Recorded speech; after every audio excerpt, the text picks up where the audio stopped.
Hello friend, SP education में आपका हार्दिक स्वागत है। आज की क्लास में हम लोग करने वाले हैं औद्योगिक संबंध की हम लोगों की क्लास होने वाली है और औद्योगिक संबंध की ये हम लोगों की बहुविकल्पीय क्लास होगी। एमसीक्यू क्वेश्चन हम लोग आज की क्लास में करने वाले हैं। अगर आप लोगों को क्लास अच्छी लगती है तो प्लीज़ आप लोग एसपी एजुकेशन चैनल को सब्सक्राइब जरूर कर लें, क्योंकि मैं आप लोगों के लिए ऐसे ही आगे वीडियो बनाता रहूँगा। ये हम लोगों की झारखंड पीजीटी में 8 नंबर की क्लास है। क्लास नंबर अगर हम लोग बात करते हैं तो इंडस्ट्रियल रिलेशन में हम लोगों ने 8वीं क्लास की हम लोगों की रहने वाली है। तो क्वेश्चन नंबर 1 लिखा हुआ है आपकी स्क्रीन पर। क्वेश्चन नंबर 1 लिखा हुआ है कि मुद्रावत किसे कहते हैं। मुद्रावत किसे कहते हैं। ऑप्शन लिखे हुए हैं। ए ऑप्शन में लिखा हुआ है दीर्घकालीन विनिमय विपत्रों को हम लोग मुद्रावत कहते हैं, अल्पकालीन विनिमय विपत्रों को हम लोग मुद्रावत कहते हैं, या फिर ए और बी दोनों को, या फिर मध्यकालीन विनिमय विपत्रों को हम लोग मुद्रावत कहते हैं। तो इसका सही आंसर आप लोगों को बताना है कि इसका सही आंसर क्या हो जाएगा। अब से हम लोग इंडस्ट्रियल रिलेशन में जो भी क्लासें करेंगे वो एमसीक्यू की क्लासें होंगी, क्योंकि आप लोगों के एग्जाम को देखते हुए। तो मुद्रावत जो कहते हैं, तो मुद्रावत अल्पकालीन विनिमय विपत्रों को जो कहते हैं उन्हें हम लोग मुद्रावत कहते हैं। तो इसका राइट आंसर क्या हो जाएगा, बी ऑप्शन बिल्कुल सही आंसर हो जाएगा। उसके बाद नेक्स्ट क्वेश्चन, और नेक्स्ट क्वेश्चन में लिखा हुआ है, क्वेश्चन नंबर 2 में लिखा हुआ है कि क्वेश्चन नंबर अगर हम लोग 2 की बात करते हैं, क्वेश्चन नंबर 2, अब 2 में लिखा हुआ है कि भारतीय रिजर्व बैंक ने नगदी ऋण प्रणाली, मतलब कि नगदी ऋण प्रणाली की समीक्षा के लिए वर्ष 1979 में किसकी अध्यक्षता में एक समिति का गठन किया था। तो भारतीय रिजर्व बैंक ने, इंडियन रिजर्व बैंक ने, भारतीय रिजर्व बैंक ने, आरबीआई ने नगदी ऋण प्रणाली की समीक्षा के लिए 1979 में किसकी अध्यक्षता में एक समिति का गठन किया था। तो इसका सही आंसर बताना है सी वी आर राव की समिति में की अध्यक्षता में, श्री के बी चेरे की, या फिर श्री सी एस रमण की, या फिर श्री ए एम सुधाकर जी की। तो इसका सही आंसर आप लोगों को बताना है कि भारतीय रिजर्व बैंक ने नगदी ऋण प्रणाली की समीक्षा के लिए किसकी अध्यक्षता में, अध्यक्षता किसकी थी 1979 में। तो इसका जो सही आंसर है वो है श्री के बी चेरे की जो समिति में उन्होंने अध्यक्षता में इस समिति का गठन किया था। तो इसका सही आंसर क्या हो जाएगा, बी ऑप्शन बिल्कुल सही आंसर हो जाएगा। उसके बाद नेक्स्ट क्वेश्चन, और नेक्स्ट क्वेश्चन में लिखा हुआ है, क्वेश्चन नंबर 3 में लिखा हुआ है कि भारत का पहला कमोडिटी इंडेक्स है।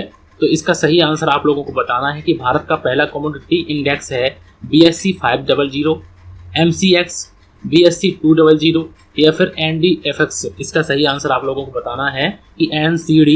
इसका सही आंसर आप लोगों को बताना है कि भारत का पहला कमोडिटी इंडेक्स जो है, इसका सही आंसर आप लोगों को बताना है।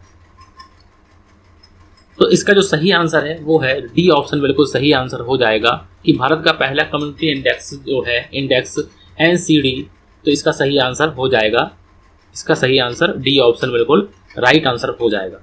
क्योंकि मैंने आप लोगों को, अगर हम लोग बात करते हुए हैं कि झारखंड पीजीटी में मैंने डिटेल में भी क्लास कराई है और हम लोग एमसीक्यू क्लास भी साथ में करते हैं, लेकिन अब थोड़ी सी हम लोग एग्जाम को देखते हुए आप लोगों की एमसीक्यू क्लासों को ज़्यादा करेंगे और डिटेल क्लासों को थोड़ा सा कम करेंगे। अगर हम लोग बात करते हैं कॉर्पोरेट अकाउंट की, तो कॉर्पोरेट अकाउंट में मैंने उन 14 या 15 क्लासें आप लोगों को करा दी हैं, उनको आप लोग देख लीजिए। उसमें हम लोगों को अब कंपनी का जो टॉपिक है वो कंपनी का टॉपिक हम लोगों को पढ़ना है। कॉस्ट अकाउंटिंग में भी कुछ चीज़ें छूट गई हैं, उनको भी हम लोगों को, लेकिन एमसीक्यू में हम लोग उसमें बात करेंगे कॉस्ट अकाउंटिंग में। अगर हम लोग बात करते हैं ऑडिटिंग की बात करते हैं, तो ऑडिटिंग में भी हम लोग बात करेंगे, लेकिन जितना समय हो सकता है मैं आप लोगों के लिए वीडियो बनाने की कोशिश करता हूं और बनाने की कोशिश पूरी करता हूं। ठीक है, क्वेश्चन नंबर 3 में लिखा हुआ है, 3 तो हो गया हम लोगों का। क्वेश्चन नंबर 4 की अगर हम लोग बात करते हैं तो 4 नंबर क्वेश्चन में लिखा हुआ है कि over the counter exchange of India कहाँ पर है, कहाँ पर अवस्थित है। Over the counter exchange of India जो है वो मुंबई में है, गुजरात में है, पंजाब में है, या फिर दिल्ली में है। इसका सही आंसर आप लोगों को बताना है कि इसका सही आंसर क्या हो जाएगा। Over the counter exchange of India कहाँ पर स्थित है, मतलब कि कहाँ पर इस्टेब्लिश है। तो इसका सही आंसर है कि over the counter exchange of India जो है वो मुंबई में है। तो इसका सही आंसर क्या हो जाएगा, ए ऑप्शन बिल्कुल सही आंसर हो जाएगा। उसके बाद नेक्स्ट क्वेश्चन, और उसके बाद नेक्स्ट क्वेश्चन में लिखा हुआ है, क्वेश्चन नंबर 5 में लिखा हुआ है कि कनारा स्टॉक एक्सचेंज कहाँ पर है। कनारा स्टॉक एक्सचेंज जो है वो कहाँ पर है, इसका सही आंसर आप लोगों को बताना है कि हैदराबाद में है, कोच्चि में है, बेंगलुरु में है, या फिर मंगलोर में है। तो इसका सही आंसर आप लोगों को बताना है। तो इसका जो सही आंसर है तो वो है हम लोगों का मंगलौर में है। कनारा स्टॉक एक्सचेंज की बात अगर हम लोग करते हैं तो वो कहाँ पर है? मंगलौर में। तो इसका सही आंसर है हम लोगों का डी ऑप्शन, बिल्कुल सही आंसर हो जाएगा। उसके बाद नेक्स्ट क्वेश्चन, और नेक्स्ट क्वेश्चन में लिखा हुआ है क्वेश्चन नंबर 6 में कि SEBI security exchange board of India को वैधानिक दर्जा कब प्रदान किया गया? तो इसका सही आंसर आप लोगों को बताना है कि वर्ष 1990 में, वर्ष 1992 में, वर्ष 1988 में या फिर वर्ष 1982 में। तो सेबी जो है वो वैधानिक दर्जा कब प्रदान किया गया? तो इसका जो सही आंसर है तो वो है हम लोगों का वर्ष 1992 में। तो इसका सही आंसर क्या हो जाएगा? डी ऑप्शन बिल्कुल सही आंसर हो जाएगा। उसके बाद नेक्स्ट क्वेश्चन, और नेक्स्ट क्वेश्चन में लिखा हुआ है क्वेश्चन नंबर 7 में लिखा हुआ है कि किस समिति की अनुशंसा पर सेबी को वैधानिक दर्जा प्रदान किया गया? तो किस समिति की अनुशंसा पर सेबी को वैधानिक दर्जा दिया गया? राज्य समिति, रंगराजन समिति, लकड़वाला समिति या फिर नरसिम्हन समिति? तो इसका सही आंसर आप लोगों को बताना है कि किस समिति की अनुशंसा पर सेबी को वैधानिक दर्जा प्रदान किया गया। तो इसका जो सही आंसर है वो है नरसिम्हन जो समिति है उसकी अनुशंसा पर सेबी को वैधानिक दर्जा दिया गया। उसके बाद नेक्स्ट क्वेश्चन, और नेक्स्ट क्वेश्चन में लिखा हुआ है क्वेश्चन नंबर 8 में निम्नलिखित में से कौन सा सेबी का कार्य नहीं है? ये पूछा गया है। इनमें से जो है सेबी का कौन सा कार्य नहीं है? तो इसका सही आंसर क्या हो जाएगा? इसको आप लोगों को सही आंसर इसका बताना है कि निम्न में से कौन सा सेबी का कार्य नहीं है। इनमें से कौन सा सेबी का कार्य नहीं है? प्रतिभूतियों के आंतरण व्यापार पर रोक लगाना, प्रतिभूतियां मतलब सिक्योरिटी के आंतरण व्यापार पर रोक लगाना, प्रतिभूतियों के बाजारों से संबंधित व्यापार व्यवहारों को समाप्त करना, या फिर स्वयं नियमित संगठनों को प्रोत्साहित करना, या फिर साख का नियंत्रण करना। तो इनमें से जो कार्य नहीं है तो ये जो है अगर हम लोग बात करते हैं तो 8वां नंबर का जो ऑप्शन है, लास्ट का ऑप्शन, ये कार्य नहीं है, क्योंकि ये कार्य जो है वो रिजर्व बैंक का है। ये कार्य की अगर हम लोग बात करते हैं तो ये रिजर्व बैंक का होता है। भारतीय रिजर्व बैंक अगर इसको कार्य को करती है साख पर नियंत्रण करना, तो ये कार्य नहीं है। बाकी के तीनों कार्य हैं, तो ये हमसे पूछा गया है नहीं है। तो इसका राइट आंसर क्या हो जाएगा? डी ऑप्शन बिल्कुल सही आंसर हो जाएगा। उसके बाद नेक्स्ट क्वेश्चन, और नेक्स्ट क्वेश्चन में लिखा हुआ है क्वेश्चन नंबर 9 में कि भारतीय प्रतिभूति एवं विनिमय बोर्ड की स्थापना कब की गई? तो वर्ष 1993 में, वर्ष 1992 में। तो इसका सही आंसर क्या हो जाएगा कि स्थापना कब की गई? तो वर्ष 1988 में इसकी स्थापना की गई। तो इसका सही आंसर क्या हो जाएगा? तो इसका सही आंसर डी ऑप्शन बिल्कुल सही आंसर हो जाएगा। उसके बाद नेक्स्ट क्वेश्चन, और नेक्स्ट क्वेश्चन में लिखा हुआ है क्वेश्चन नंबर 10। क्वेश्चन नंबर 10 में लिखा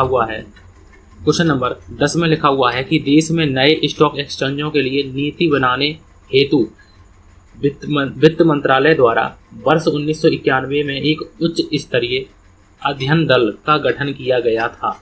इस समिति का जो अध्यक्ष था वो कौन था? M.J. फ़िरवानी, M. नरसिम्हन, या फिर S.S. नाड़काड़ी, या फिर R. जानकीकरण? तो इसका सही आंसर आप लोगों को बताना है कि देश में अगर नए स्टॉक एक्सचेंज की नीति बनाने हेतु वर्ष 1991 में एक उच्च स्तरीय दल का गठन किया गया, जिस समिति का अध्यक्ष कौन था? तो इसका जो सही आंसर है वो आप लोगों को बताना है। तो इसका जो सही आंसर है वो है M.J. फ़िरवानी जो है, इसका सही आंसर हो जाएगा ई ऑप्शन बिल्कुल सही आंसर हो जाएगा। फिलहाल तो हम लोग अभी MCQ क्वेश्चन कर रहे हैं, इनमें हम लोगों को जल्द से जल्द प्रैक्टिस करनी होगी। उसके बाद हम लोग डिटेल में भी बातें करने वाले हैं, अगली क्लासों में डिटेल में भी करेंगे। लेकिन फिलहाल अभी MCQ को ध्यान में रखते हुए MCQ क्वेश्चन ज़्यादा करेंगे आने वाली क्लासों में अभी। फिर उसके बाद जब हो जाएंगे तब हम लोग डिटेल में भी क्लासें आप लोगों के पास अपलोड कर देंगे। उसके बाद नेक्स्ट क्वेश्चन, और नेक्स्ट क्वेश्चन में लिखा हुआ है क्वेश्चन नंबर अगर हम लोग 11 की बात करते हैं तो भारत की निम्नलिखित वित्तीय संस्थाओं को क्रमानुसार लगाइए। मतलब कि इनमें से जो भारत की वित्तीय संस्थाएं होती हैं उनको सही क्रम में लगाइए। तो सबसे पहले अगर हम लोग बात करते हैं तो भारतीय औद्योगिक वित्त निगम आया, या फिर भारतीय औद्योगिक प्रत्याय एवं निवेश निगम, या फिर भारतीय औद्योगिक विकास बैंक, या फिर राष्ट्रीय कृषि एवं ग्रामीण विकास बैंक। तो ये इनको हम लोग क्रम से अगर हम लोग लगाते हैं तो अगर हम लोग सबसे पहले इनके क्रम की बात अगर हम लोग करते हैं तो इनका जो क्रम है, तो सबसे पहला जो क्रम है जिस प्रकार से ये लगे हुए हैं यही इनका क्रम है। तो इसका राइट आंसर क्या हो जाएगा? ए ऑप्शन बिल्कुल सही आंसर हो जाएगा कि जो क्रम इनका लगा हुआ है वही ऑप्शन बिल्कुल सही है कि सबसे पहले भारतीय औद्योगिक वित्त निगम की स्थापना की गई, फिर उसके बाद भारतीय औद्योगिक प्रत्यय एवं निवेश निगम की, फिर उसके बाद भारतीय औद्योगिक विकास बैंक की, और फिर उसके बाद राष्ट्रीय कृषि एवं ग्रामीण विकास बैंक की। तो इसका राइट आंसर क्या हो जाएगा 11वीं का ए ऑप्शन बिल्कुल सही आंसर हो जाएगा।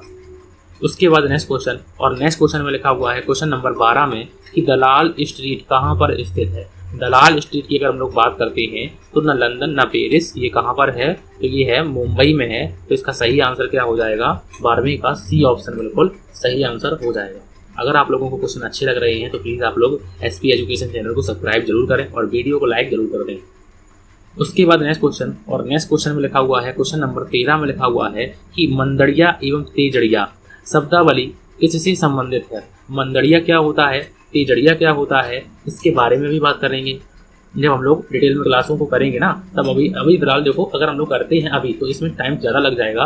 तो अगर हम लोग तेजड़िया और मंदड़िया की बात करते हैं तो शेयर बाजार की बातें करते हैं हम लोग, घोड़सवारी की बात करते हैं हम लोग, करारोपण की बात करते हैं, या फिर सार्वजनिक व्यय की बात करते हैं।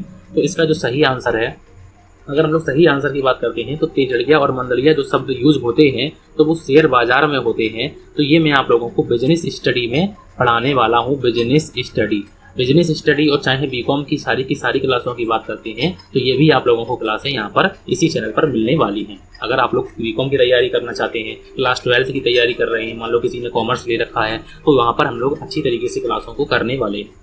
उसके बाद नेक्स्ट क्वेश्चन, और नेक्स्ट क्वेश्चन में लिखा हुआ है क्वेश्चन नंबर 14 में लिखा हुआ है कि साख मान क्या है। साख मान क्या होता है, तो इसका सही आंसर आप लोगों को बताना है कि साख अनुमोदन योजना, प्राथमिक क्षेत्र के लिए निवेश दर, या फिर क्राइसिल, या फिर उपरोक्त सभी। तो साख मान क्या है, तो इसका राइट आंसर जो है तो वो है हम लोगों का डी ऑप्शन कि साख अनुमोदन योजना, ये भी हम लोगों का साख मान के अंतर्गत आता है। प्राथमिक क्षेत्रों के लिए निवेश दर, ये भी हम लोगों का इसमें आता है, और क्राइसिल ये भी हम लोगों का आता है। तो इसका राइट आंसर क्या हो जाएगा, डी ऑप्शन बिल्कुल सही आंसर हो जाएगा। उसके बाद नेक्स्ट क्वेश्चन, और नेक्स्ट क्वेश्चन में लिखा हुआ है क्वेश्चन नंबर 15 में कि द्वितीय विश्व युद्ध के उपरांत स्वर्णमान जिस रूप में आया उसे कहते हैं। तो द्वितीय विश्व युद्ध के बाद अगर स्वर्णमान जिस रूप में आया उसे क्या कहते हैं, स्वर्ण धातुमान कहते हैं, स्वर्ण चलनमान कहते हैं। तो यही इसका राइट आंसर हो जाएगा, उसे स्वर्ण चलनमान कहते हैं। तो इसका राइट आंसर क्या हो जाएगा, तो इसका राइट आंसर हम लोगों का बी ऑप्शन, एक सेकेंड, जो इसका राइट आंसर है वो है डी ऑप्शन, बी ऑप्शन नहीं है, सॉरी, डी ऑप्शन इसका राइट आंसर है। इनमें से कोई नहीं इसको कहते हैं, मतलब इनमें से इसको मतलब कि न स्वर्ण धातुमान कहते हैं, न स्वर्ण चलनमान कहते हैं, और न स्वर्ण विनिमयमान कहते हैं। तो इसका राइट आंसर डी ऑप्शन बिल्कुल राइट आंसर हो जाएगा। उसके बाद नेक्स्ट क्वेश्चन, और नेक्स्ट क्वेश्चन में लिखा हुआ है क्वेश्चन नंबर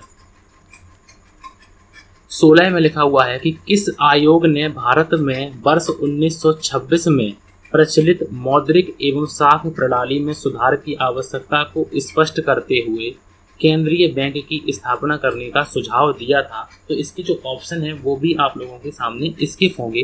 तो इसमें हम क्वेश्चन के जो ऑप्शन है वो लिख देते हैं। बी ऑप्शन की अगर हम लोग बात करते हैं तो बी ऑप्शन में लिखा हुआ है साइमन आयोग की बात करते हैं। और अगर हम लोग सी ऑप्शन तो लिखा हुआ है, और डी ऑप्शन की अगर हम लोग बात करते हैं तो डी ऑप्शन जो लिखा हुआ है जोनाथन आयोग की अगर हम लोग बात करते हैं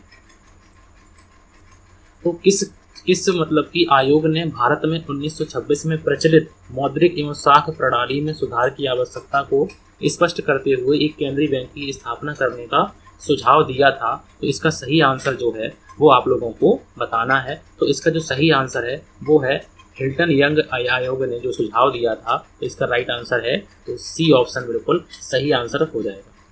उसके बाद नेक्स्ट क्वेश्चन, और 17 नंबर में लिखा हुआ है कि निम्नलिखित में से कौन सा कथन सही नहीं है।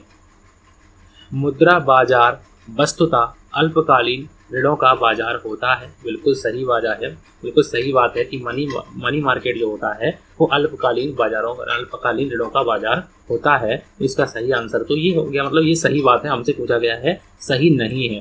भारत में अभी तक कोई अखिल भारतीय मुद्रा बाजार नहीं है, तो ये भी बिल्कुल सही बात है। भारतीय मुद्रा बाजार में ब्याज दरों में कोई विशेष अंतर नहीं पाया जाता है, अंतर पाया जाता है, यही गलत बात है और हमें गलत ही चाहिए था। तो इसका राइट आंसर क्या हो जाएगा? सी ऑप्शन बिल्कुल सही आंसर हो जाएगा। उसके बाद नेक्स्ट क्वेश्चन, और नेक्स्ट क्वेश्चन में लिखा हुआ है, क्वेश्चन नंबर 18 में लिखा हुआ है कि वित्तीय संस्थाओं या एजेंसियों द्वारा प्रकाशित विज्ञापनों में हम प्रायः देखते हैं कि उनके उत्पादों को उच्च या औसत रेटिंग दी गई है। ये रेटिंग एजेंसियां ब्रांड या निवेश को कितनी श्रेणियों में विभाजित करती हैं? तो इसका राइट आंसर आप लोगों को बताना है कि कम जोखिम, औसत जोखिम या फिर उच्च जोखिम, तो कितने श्रेणियों में विभाजित करती हैं इन रेटिंग एजेंसियों को? तो इसका जो राइट आंसर है वो हो जाएगा डी ऑप्शन, मतलब कि ये तीनों जो है श्रेणियों में उनको विभाजित करती है। कम जोखिम, औसत जोखिम और उच्च जोखिम की बात हम लोग इसमें करते हैं। तो इसका राइट आंसर क्या हो जाएगा?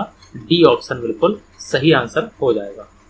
उसके बाद नेक्स्ट क्वेश्चन, और नेक्स्ट क्वेश्चन में लिखा हुआ है क्वेश्चन नंबर 19 में कि सेबी द्वारा जारी किए गए दिशा निर्देशों के अनुसार स्थायी संख्या मतलब पैन, परमानेंट अकाउंट नंबर जिसे बोलते हैं, निम्नलिखित में से किसके लिए अनिवार्य है?